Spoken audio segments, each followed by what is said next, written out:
The Illuminati had betrayed their longtime friend Bruce Banner, banishing him and his Incredible Hulk alter ego from the Earth for being too dangerous. He had crash-landed on the trash planet of Sakaar and was forced into gladiatorial combat to fight for his survival. His efforts would inspire a revolution against an oppressive king. In the end, the shuttle that had brought him to his new home would explode, killing millions that had worshipped him, along with his beloved wife Kyera, pregnant with his unborn child. This would put the Hulk in a state of anger he had never been in before. Having absorbed additional radiation from the shuttle's explosion, he had become virtually unstoppable and would declare war on the Earth. With his allies, the Warbound, he sought revenge against the Illuminati for their actions, and may God help any other heroes that stood in the way of that goal. 2007's World War Hulk is the sequel to Planet Hulk from the year prior. It's a much larger storyline involving a primary series of 5 issues, written by Greg Pak and penciled by John Romita Jr., as well as several tie-in stories among the pages of Iron Man, X-Men, Ghost Rider, Punisher, Heroes for Hire, Ant-Man, and Gamma Corps, which followed a team of gamma-irradiated super soldiers tasked with destroying the Hulk by injecting him with a toxin that would revert him back into a weaker form.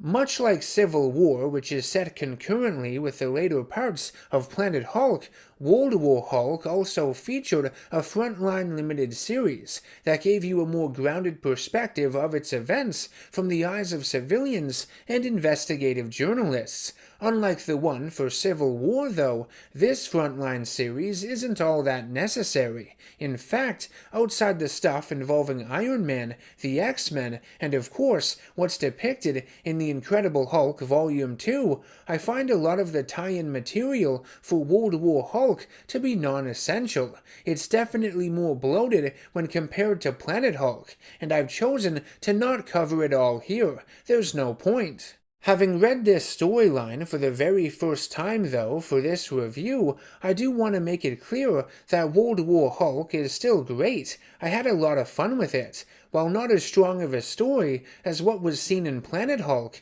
it's still an effective companion piece for it, an epic 1-2 punch, 2 of the best Hulk stories ever written that anyone should track down and experience, whether you're a die-hard fan of the character or not. In the World War Hulk prologue entitled Worldbreaker, we see just how overwhelming the Hulk's rage is towards the Illuminati. Purple and pink aliens would attack the stone ship on its way to Earth, and the Hulk would envision them all as members of the Illuminati as he brutalizes them, unable to get the thought of his wife Kyera out of his mind.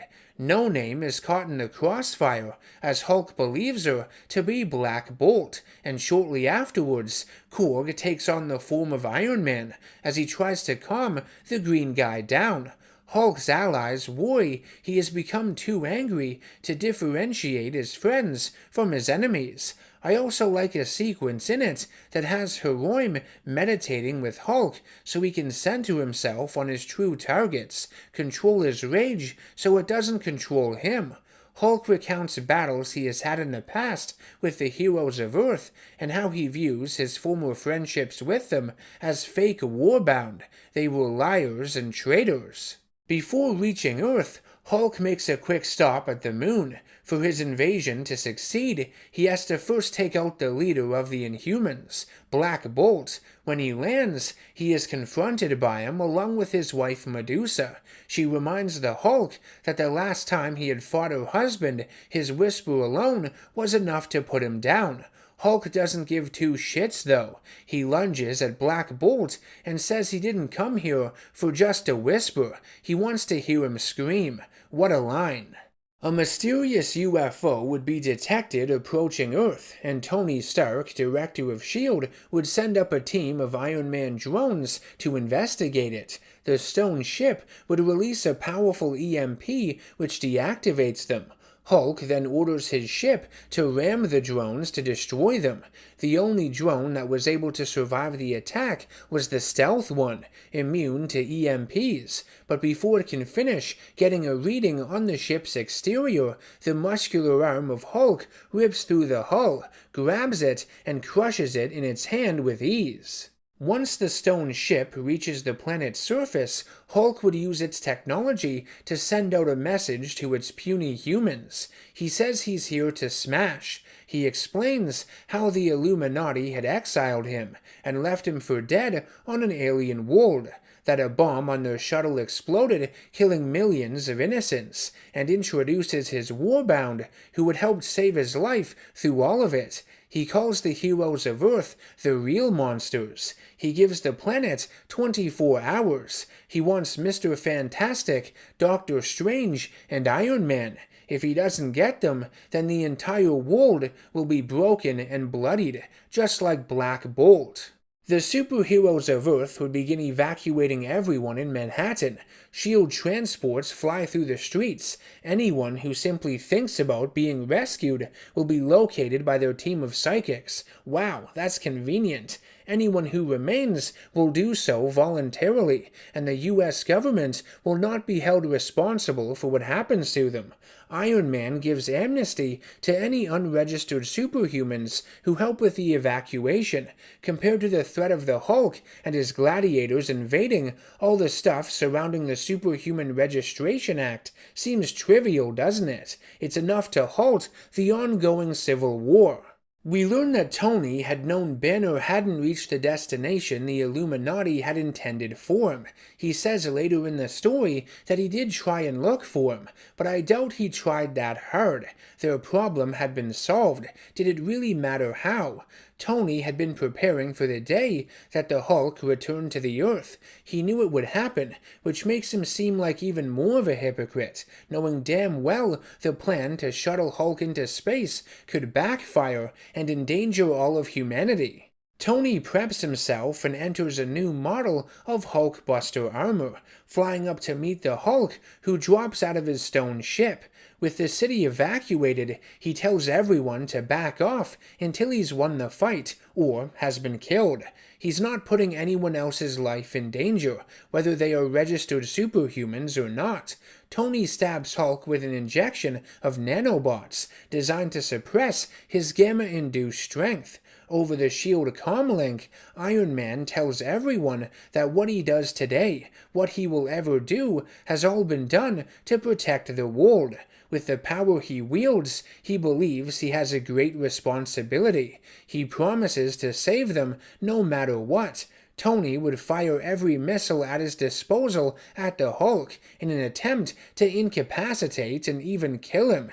He asks for Bruce's forgiveness, believes it's what Bruce would want, and says he'll never forgive himself. All the attack does is make Hulk angrier, though, and remind him of the shuttle explosion that killed his wife. He leaps at Iron Man, and the Avenger has himself a big dookie in his armor.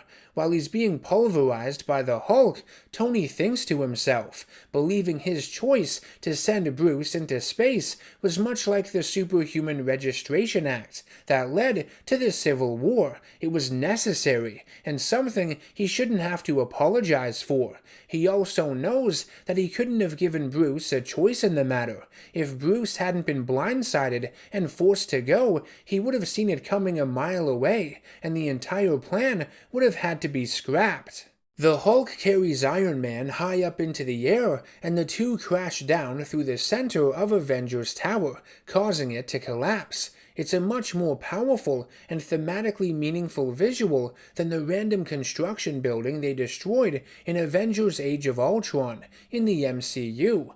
Hulk is the only one left standing in the end. Scratch one Illuminati member off the list. The SHIELD helicarrier battles with the Hulk and his stone starship. The media has begun calling Hulk's invasion and attack on the Earth World War Hulk. Fitting. Iron Man had been captured and taken aboard the stone ship as a prisoner, implanted with an obedience disc. Hulk engages with several lower-tier Marvel superheroes who try to calm him down and stop his rampage, but I think the fight he has with Johnny Blaze in Ghost Rider Volume 6, number 13, is the best among them. Blaze and the demon Zarathos are fighting for control of his body. Hulk would swat the spirit of vengeance away like he's nothing. Ghost Rider responds by dropping an entire building on him using his chain and motorcycle. Hulk would trick Ghost Rider into believing that he's hooked him, only for it to be revealed as a detached subway car instead. Hulk, perched on top of a nearby skyscraper, then leaps off of it like a missile and knocks Blaze unconscious. This allows Zarathos to take over Blaze's body, causing a massive explosion. The Ghost Rider proceeds to stare into the Hulk's eyes for a moment, and then, revving his motorcycle, decides to cease his efforts, driving off into the night. Ghost Rider's purpose is to avenge the innocent. Obviously, to him, the Hulk is innocent. Hulk would travel to the X-Mansion in search of Charles Xavier. The home of the X-Men was still being monitored by Sentinels starting in Civil War, but they would leave their posts to deal with more pressing government matters, like fighting Hulk's forces or aiding evacuation. As Professor X gets his students to safety, he has the new X-Men try and distract the Hulk. I like the clever use of powers here. Elixir, Josh Foley, would use his mutant ability of biological manipulation to temporarily take away Hulk's regenerative healing factor. X-23 would also use one of the blades in her feet to slash at the Hulk's eyes, blinding him. As the battle rages on, Elixir's energy wears off and the Hulk's injuries heal. Beast would condemn Hulk for attacking a group of kids, but as he smacks him away, he says, "Don't even talk to me about kids." The primary X-Men arrive and Hulk tells them all to bring it on. Charles would read Hulk's mind and show his X-Men the terrible things he had experienced on Sakaar, the loss of his love, his people, and his kingdom. They all come to understand his pain.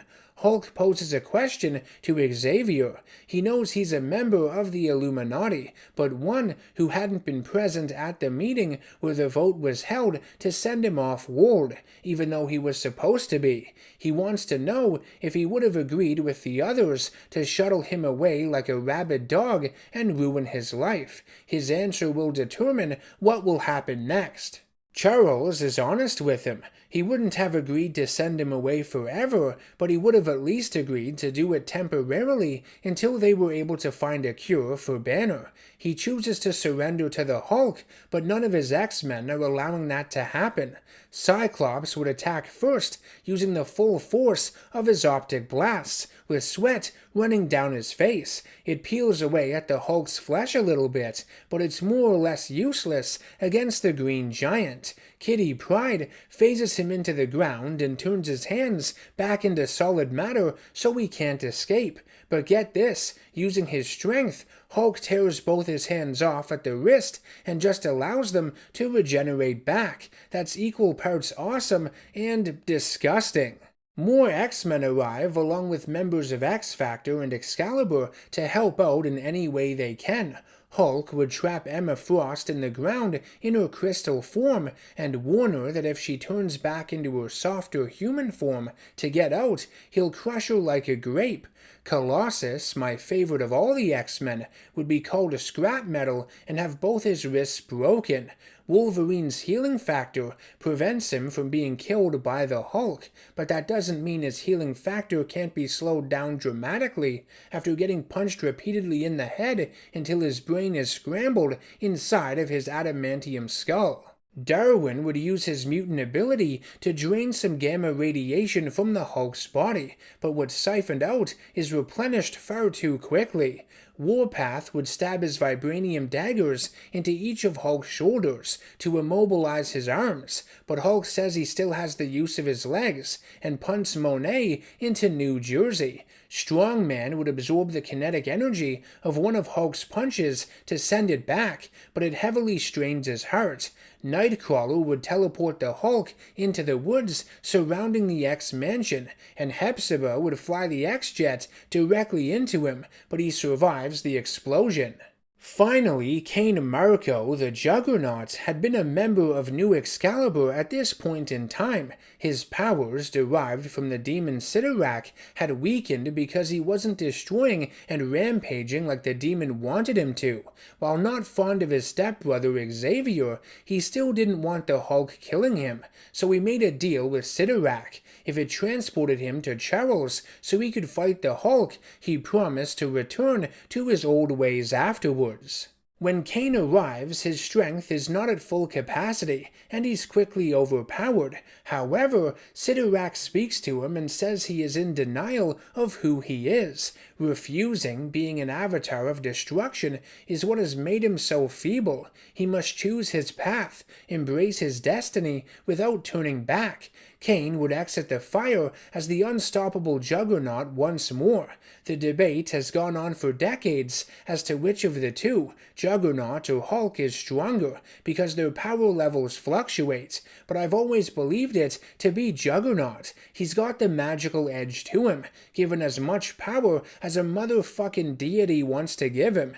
Even though Juggernaut's unstoppable momentum cannot be overcome by the Hulk, it can damn sure be redirected, which is why Juggy quote-unquote loses this encounter. He's sent to run around for a little bit.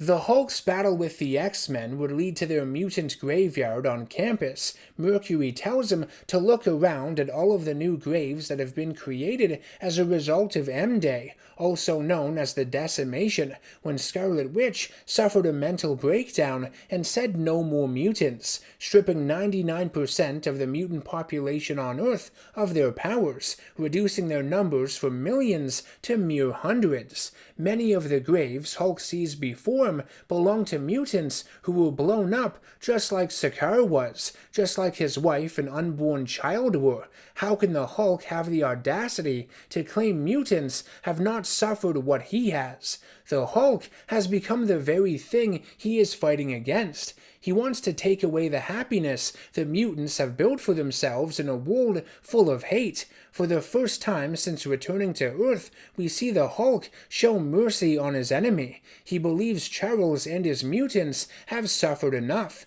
They are already living in hell, and he departs. The next destination of the Hulk and his warbound is the Baxter Building, to find and capture Reed Richards and his stretchy ass. Heroim would offer the Avengers that stand between them and Mr. Fantastic a chance to become warbound themselves and serve under the Green Scar. They of course refuse. Jennifer Walters, She-Hulk, would try to reach her cousin Bruce. She says if Richards and the rest of the Illuminati did anything wrong, she will make sure they stand trial. There's a right way to do this and a wrong way. She doesn't want her or the other Avengers to be the first ones to strike against her cousin, so the Hulk is more than happy to oblige. Storm and the Human Torch would attack Hulk with a combo of fire and lightning bolts. They just tickle though, and the Hulk comes out of the smoke unfazed, with Johnny's tattered body in hand. The Thing has his long-awaited rematch with the Hulk, and their vicious brawl causes all the members of the Warbound and Avengers to watch on in awe. Hulk's friend Sentry, Robert Reynolds, one of the most powerful beings on the planet, who possesses the energy of 1,000,000 exploding suns, would arrive to calm him down. He extends his hand to the Hulk, but when he grabs hold, it's revealed to be Mr. Fantastic, who had synthesized Sentry's abilities, and in combination with some fancy lighting had hoped to trick him. All this does is anger Hulk even more, and he pummels Richards and his elastic form into more or less silly putty. The President would exercise the power of Article 2, Section 2 of the U.S. Constitution to give full control of the military to General Thaddeus Thunderbolt Ross. That's not good.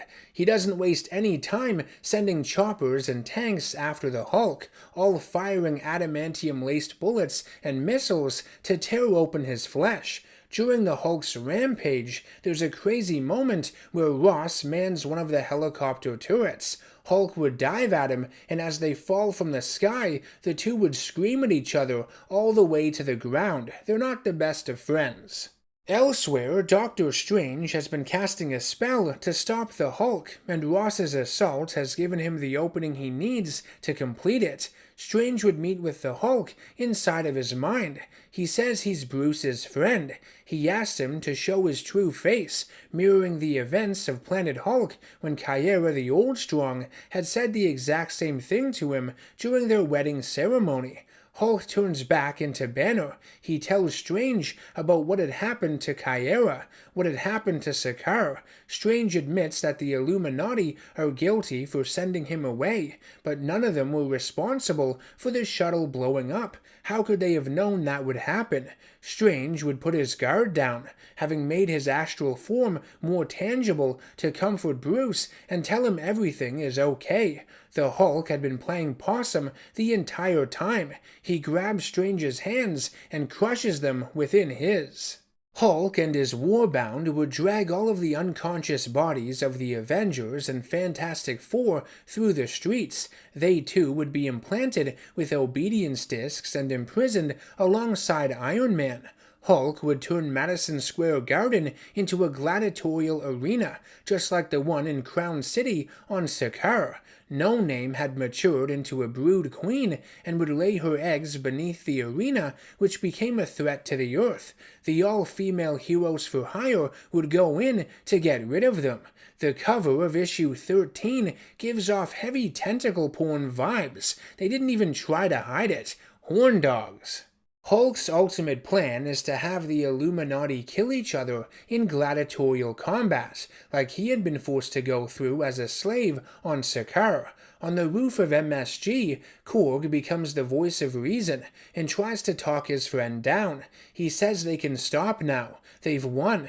They've delivered the message of the Illuminati being the real monsters, not them. They can walk away. But all the civilians who had refused to evacuate Manhattan, the most bloodthirsty among us that want the superheroes to pay for everything they've done over the years, have entered the arena in droves. They cheer for the Hulk as he sits on his makeshift throne and boo all of the other superhumans. In issue number 4 of the World War Hulk Frontline series, there's a sad moment when Ben Urich poses as an attendee and, ashamed at humanity, says he's surrounded by aliens that look just like him.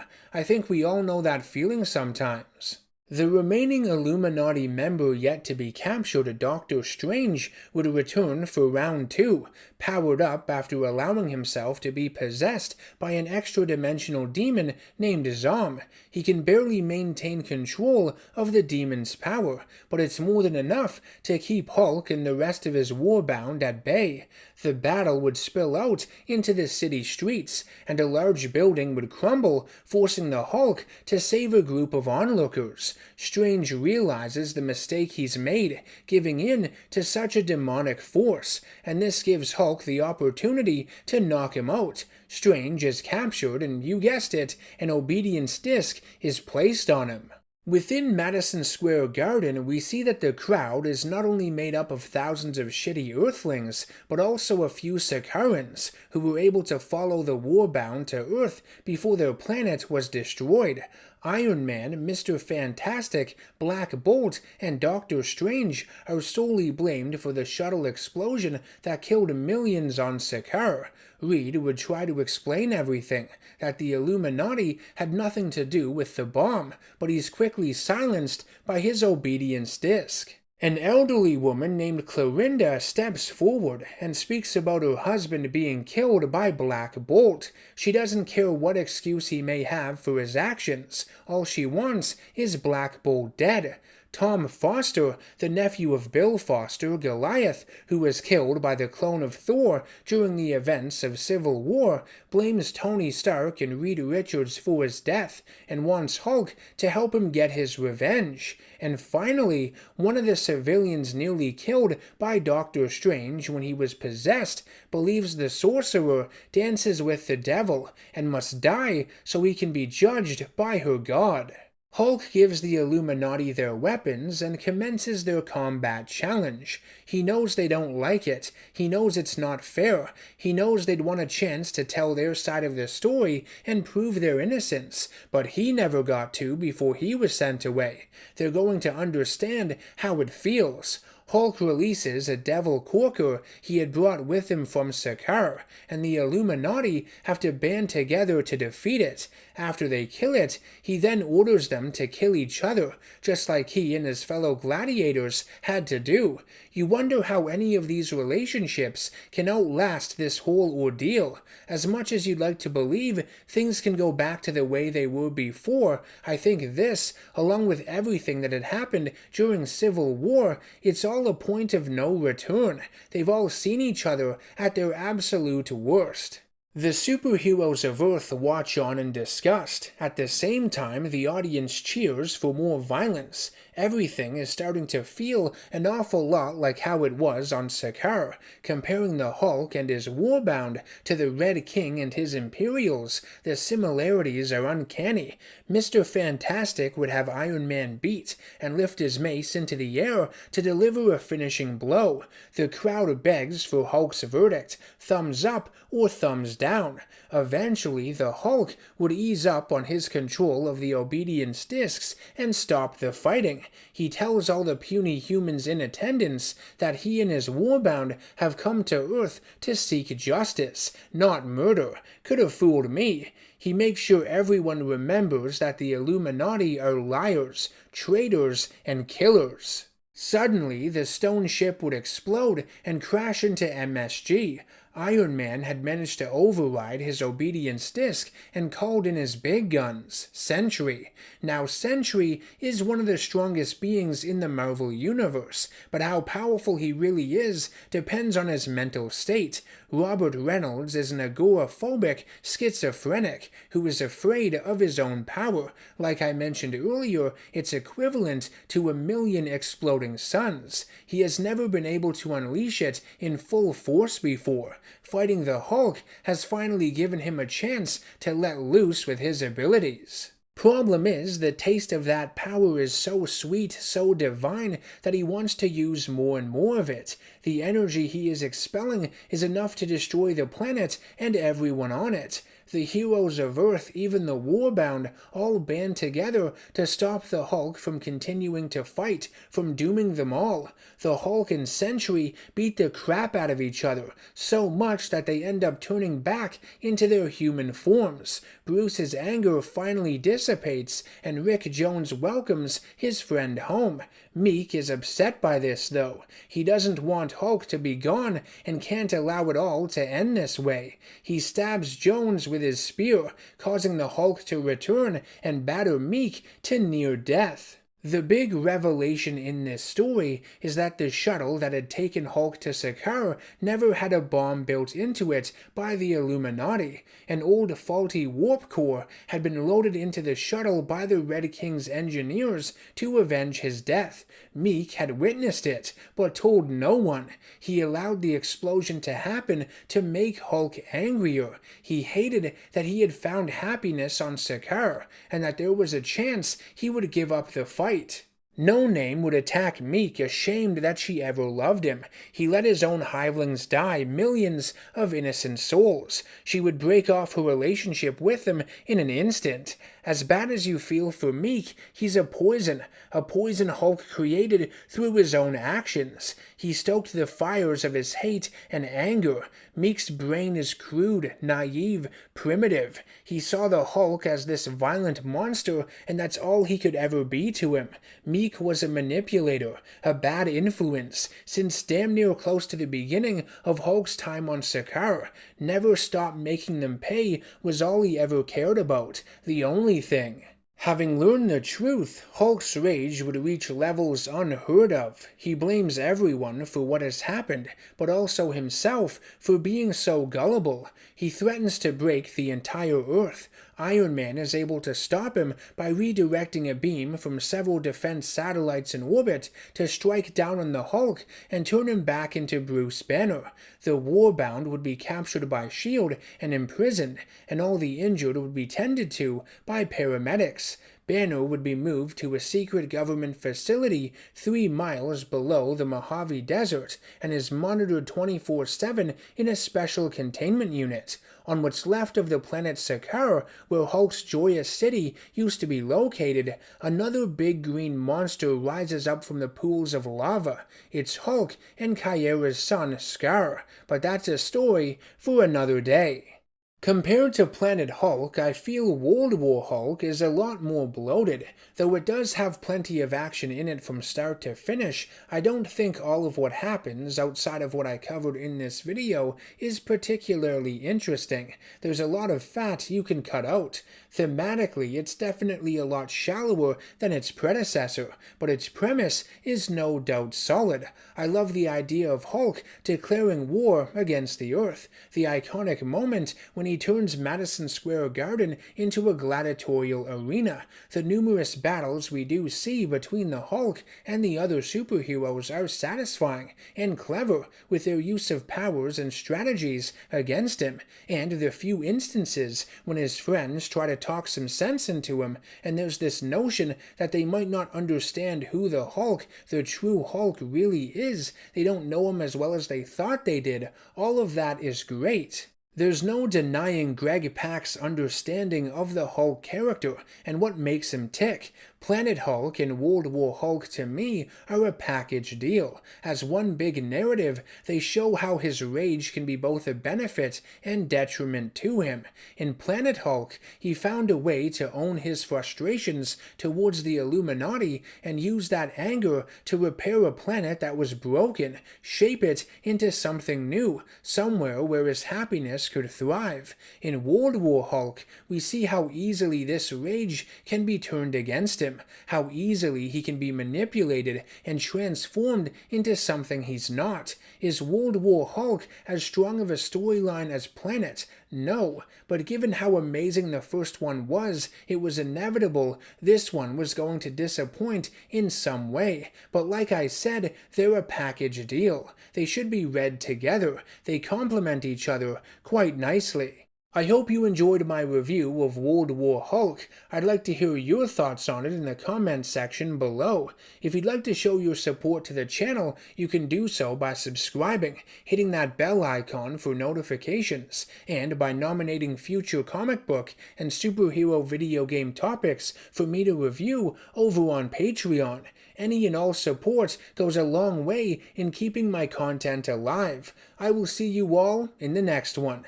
Take care and stay nerdy.